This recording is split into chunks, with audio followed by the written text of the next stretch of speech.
Hey, what's up? It's Jim, and today I'm going to talk about the film Lily Turner from 1933. This is continuing my quest to review as much of William Wellman's filmography as I possibly can within the year 2013. One of the things about the description or the plot synopsis of Lily Turner is that when you read it on TCM or on Wikipedia or on whatever, they kind of make a lot out of the fact that she, at the beginning of the film, marries a bigamist, when in fact, although that is at the beginning of the film, that's correct. She does marry a bigamist and it's an awful marriage. It kind of just starts off the events of the film, and it's really about her as a part of a medicine show, which is a medicine show is basically where you have someone come out and go, look what this medicine did to her, and she's a beautiful specimen. And then it shows a man, and then it's like, look, he's a big strong man, look at what it does to men. That is really the heart of Lily Turner. That is what Lily Turner is really about. This film was released in 1933. They wanted to re-release it after the code had been stated in 1936, and they couldn't because the code wouldn't let them because of the bigamist thing. But this film is really about a traveling medicine show and the character of Lily Turner, played by Ruth Chatterton, who this is their second film with William Wellman, a year after they worked together on Frisco Jenny. I actually prefer this film to Frisco Jenny. It's a little more fun. I like the idea of following a traveling medicine show in the 30s, and Wellman seems to be having a lot of fun with this film. I mean, this is certainly another woman's picture. He's done a few at this point. As a studio director, William Wellman's gotten quite good at making these kind of melodramatic women's pictures, these melodramatic movies about women. I mean, they were called women's pictures. Again, I'm not being sexist or anything. That's just the term they were called at the time. And I think it kind of sums them up rather nicely, because this was kind of the film that would play for like what you'd consider like a chick flick, but that's what they were called at the time. I really like the tone of this film. I like how this film was shot. It's shot in kind of a Todd Browning type way. A lot of people feel that this film reminds them of Freaks.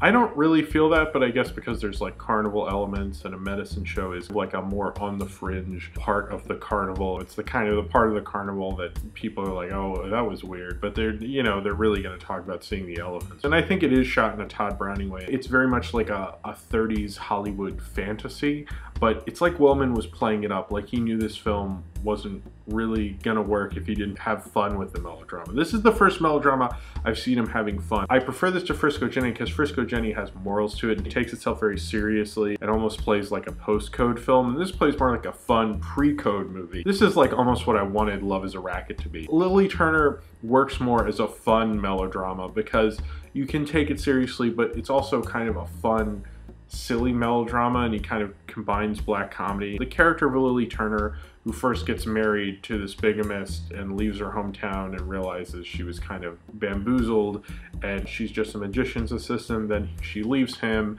and marries the accountant for the medicine show, and then she is still with him and she thinks she's gonna have a baby, but then that doesn't work out. And then she hooks up with George Brent, and they have really great chemistry in this film together, and the reason for that is because they were married at the time.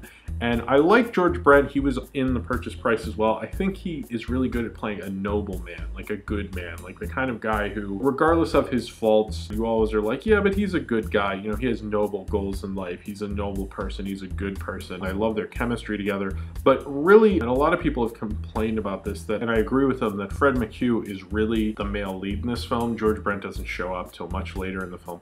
And I like George McHugh has this thing where he's clearly a drunk and he keeps saying he needs to buy his medicine, which I've written a few reviews that, and I think it was a blog I referenced before, Movie Classics, from this woman Judy, and she mentioned she found it to get irritating after a while. It does get irritating, but I think that's the point. If you've ever had experience with someone who's on drugs or drinking and they keep coming up with an excuse and they realize that the excuse works and they use the excuse beyond being even a joke, it's just sad. And I think that's what he was trying to illustrate, but it does get a little old, I will admit that. But I found that to be very real. I liked his character, and I liked how him and Ruth Chatterton, they kind of have a very good bond. And this film, like a lot of his women's pictures and melodramas and pre-code films, is really a working class film. And it's about a woman who, you know, she thinks she's going to be like this great wife to this rich actor, and her life falls apart and she has to like work and become something. This isn't as gritty and grimy as I've seen other Wellman stuff, but it's definitely in there, and it's a current throughout his